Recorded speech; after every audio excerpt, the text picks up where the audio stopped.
Welcome, it's Wednesday night, great to see you.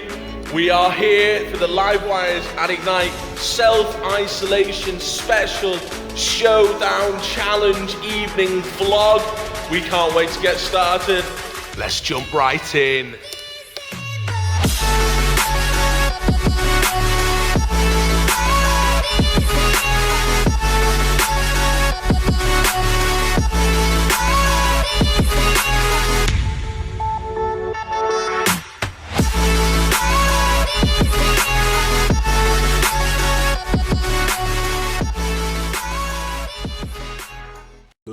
Terrible training.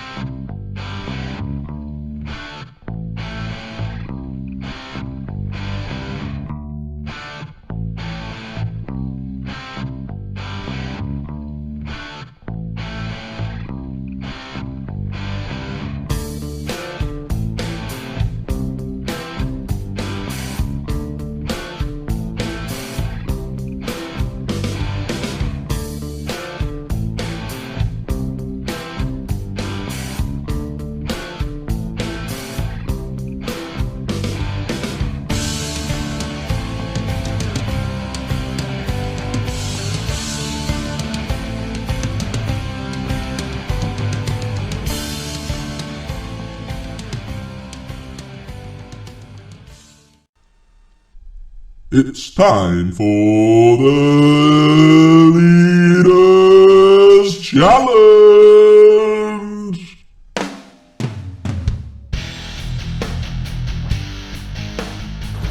Well, it's time for the Leaders Challenge, and this week is a little different.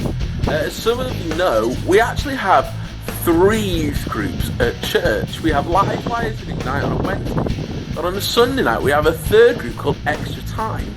In that group, we spend a little bit of extra time looking at the Bible and having some fun and games, as well as some good food. And this evening I thought, rather than having somebody saying Livewires or Ignite, we'd have someone saying Extra Time. So I got both our Extra Time helpers to film them saying Extra Time for the longest possible time, and we'll see if they can beat anyone from Livewires or Ignite. This week on the Leaders Challenge. First up, representing Extra Time in the blue corner, it's Pete, the Hammer Wolford. And in the red corner, also representing Extra Time, it's Jenny, the Chef Coldplay. Good luck to both competitors. Let's beat the others.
Well, an absolutely incredible result today on the Leaders Challenge. Both Extra Time helpers going straight onto the leaderboard. Jenny scoring 22.85, but the big surprise of the day is Pete the Hammer Walford crashing into first place, beating Claire by 4 seconds. She will not be happy. Well done, Pete. Pete, Jenny, top effort. If you want to know a little bit more about Extra Time and you're aged 11 to 16 and you want to study the Bible a little bit more, you want to have some fun and games, then get your parents to email me on this address. Here we meet on a Sunday evening. We're meeting this Sunday and we'd love for you to join in. So why not email us on this address and you can join in too. We interrupt this broadcast for an emergency appeal. Do you recognise this? The wag of a finger? Or this, the cry of despair? Or this, the distant look of hopelessness bewitching your parents' face? This is because a cruel and unexpected turmoil has once again come to haunt parents everywhere. Homework. Please help them fight this cruel and heartless tyranny placed on them by your school teachers. You know your parents aren't clever enough to handle the level of homework you have to do. So please, stop for a moment. Think about your parents. Because one day, there will be light and hope waiting for you and for them. Please, this is an emergency appeal. Parents everywhere are suffering because of the stresses of homework. You know they're not clever enough, so give them a break. Please, do your homework in peace and give a parent a hug. Thank you. Hug a parent.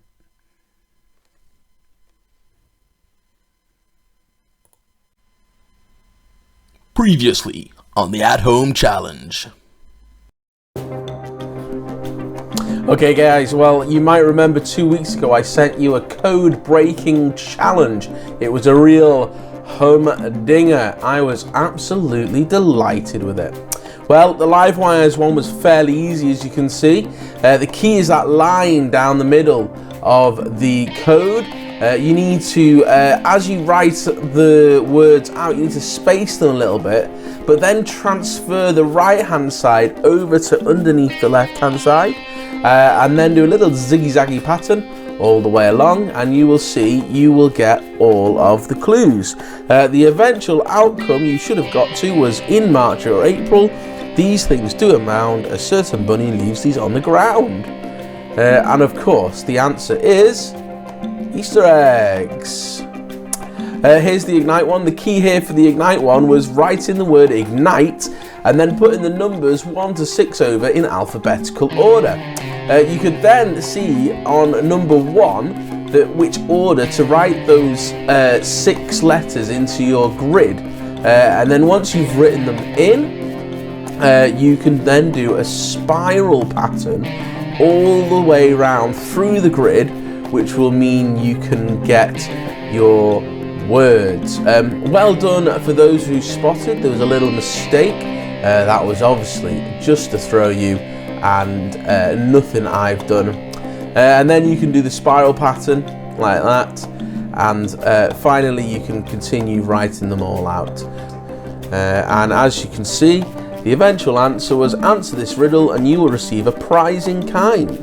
There are 6 X's in a box and 6 friends take 1 egg each. Amazingly, there's 1 left. Well done to the eventual winners, who was Zach, who was the only one to complete the Ignite one, and Caitlin, who was the only one to complete the Livewires one. Well done guys, and good luck for this week, which is a real humdinger. The Big At Home Challenge. Well, this week what you have to do is get your creative skills at the ready, and I want you to make a fairground or an amusement attraction. Now, I've had a little go at it with Lego. As you can see, we did a haunted house, we did a shooting range, a Ferris wheel you can see. We also had to go at Hook a Duck with some little Lego figures and their rod. We also had to go to a carousel, which does actually move around. And that's the key with this challenge. I want to be able to see you playing with whatever you've made. It's got to be able to move and work as a normal fairground attraction would. Well, good luck. Send in your efforts by email and we'll have a look at the best of them next time. I've also put some links below in the description that might help you out a little bit more on some ideas. Good luck.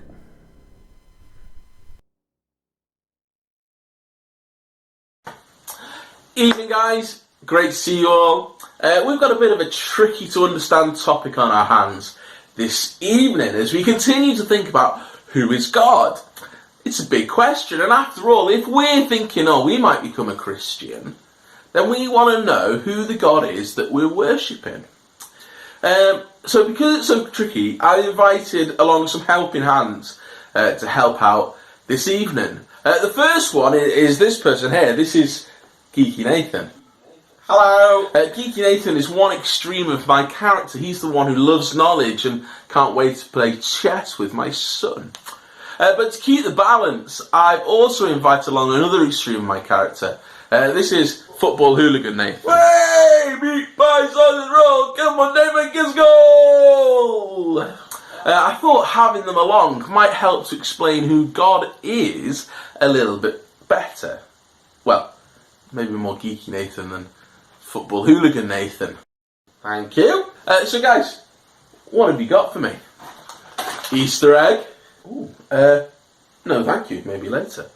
No. Well, the answer to the question in one way is quite elementary, my dear Nathan. It comes in the Old Testament part of the Bible, from Deuteronomy 6 verse 4, where it says, "Hear, O Israel, the Lord our God is one." The Lord is one, so as Christians, we live for one God. You don't know what you're doing. You don't know what you're doing. Pardon me? Well, actually, he is right on this one, but also, so are you. Because we do live for one God. But as the guys at home will tell you, we know that God as God the Father, the Son Jesus, and the Holy Spirit. But we don't live for three gods, do we? Absolutely not. Absolutely not. So how do I explain to the guys at home that as a Christian I live for one God, one true God who makes himself known in three distinct persons, Father, Son and Holy Spirit, but are fully equally God and all co-eternal?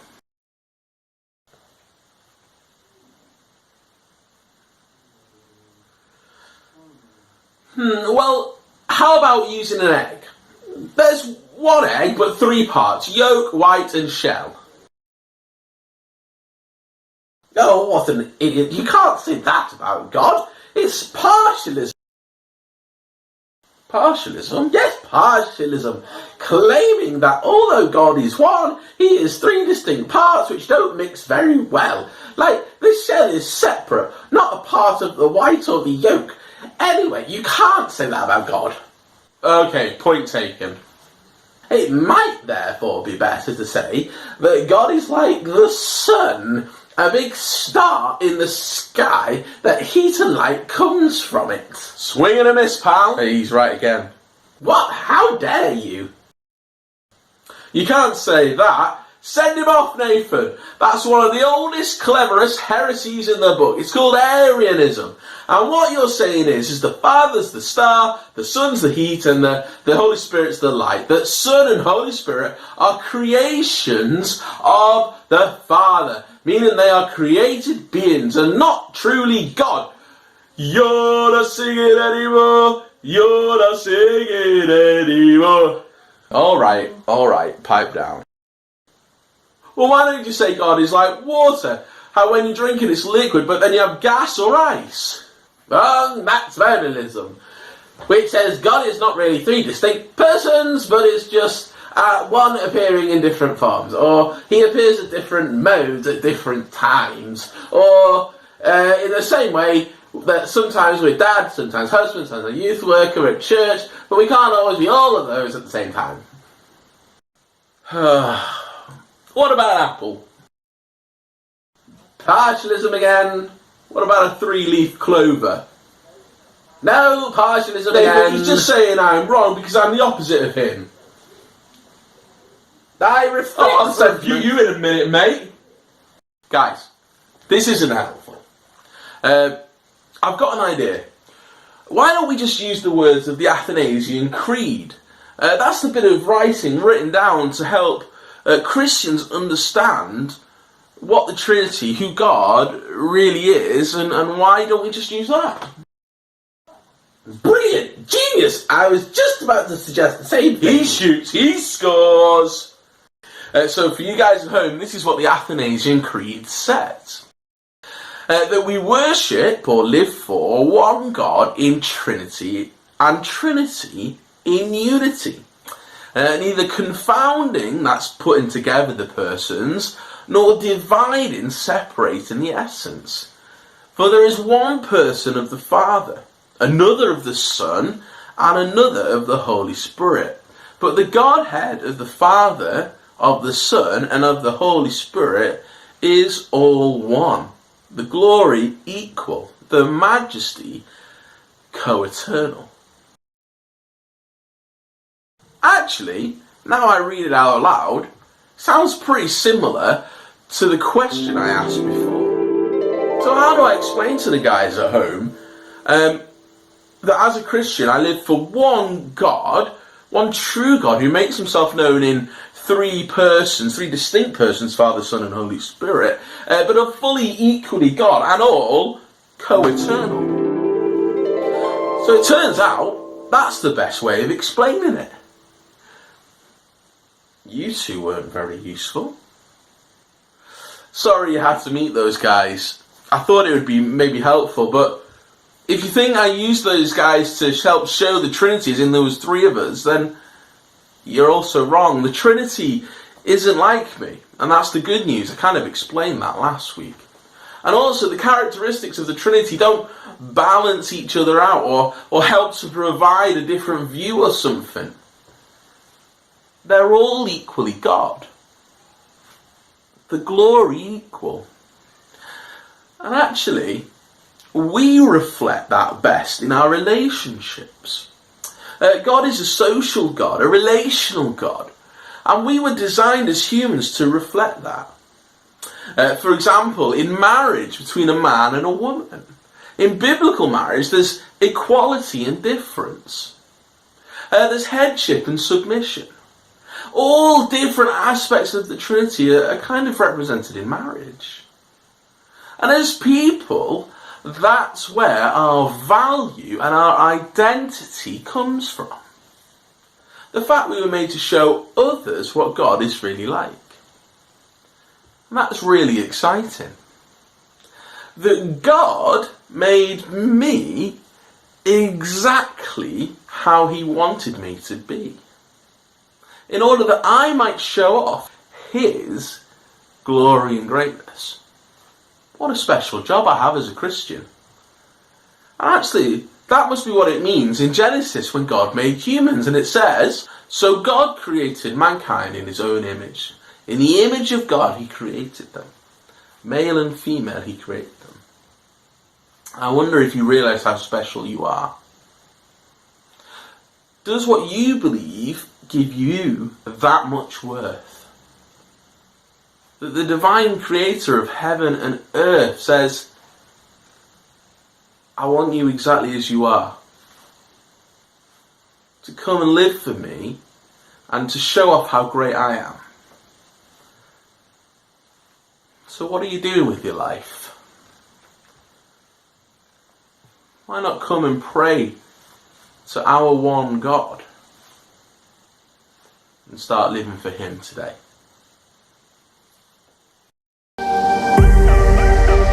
What a dog! It's Lena's Cribs time.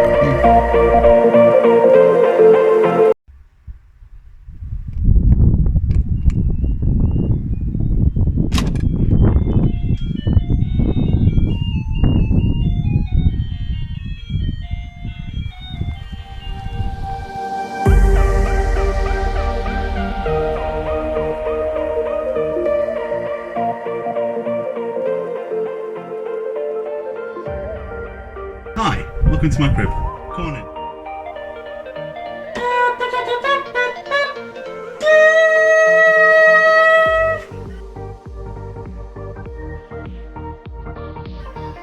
This is my epic board game collection. What are we going to play today? Possibly Attack of the Jelly Monster? Or Flick 'em Up? Or maybe you're in the mood for something more adventurous like Call to Adventure or Room Band? Or maybe a classic like Zeus on a Moose? This is my music zone where I like to jam out to rocking anthems.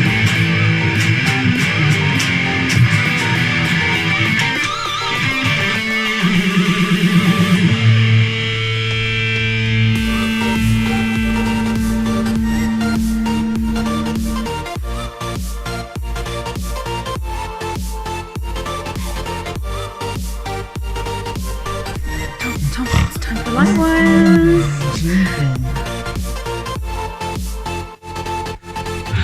And finally, this is my bed.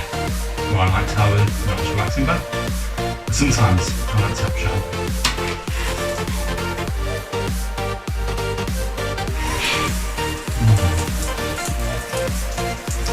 Thanks for joining.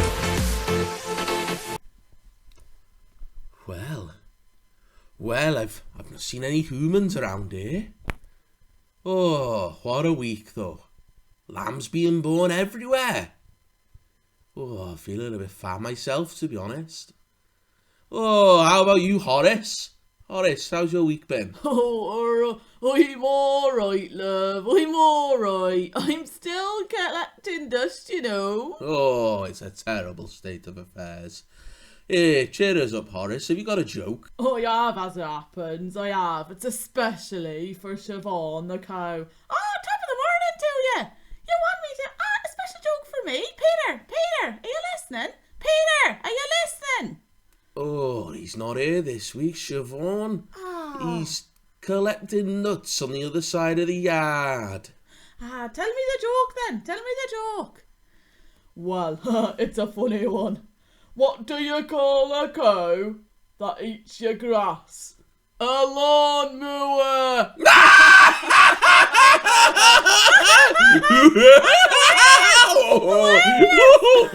Oh, what a joke. Animal antics. Last week, we asked you how high Poppy the dog could jump. Well, here's your answer. Pretty high, if you ask me. That must be at least 10 tins of beans. Well, Poppy loves to jump. That's true. But this week I have a different question for you. This is Gizmo the cat. She's a daredevil. And what Caitlin, Claire and Christine would like to know is how high do you think she can climb? When you know, put your answers below. Okay guys, that's a wrap. Great to see you all. I hope you enjoy your self-isolation as much as I'm enjoying it. Do try some of the challenges and send them in. The details will be on the screen at the end. Do check out Facebook and YouTube and different things going on online from church. Do join us Sunday mornings at 10:30. Not in the building, but on YouTube. But keep watching, keep sending your things in, and hopefully we'll get to play some of them next week. See you later.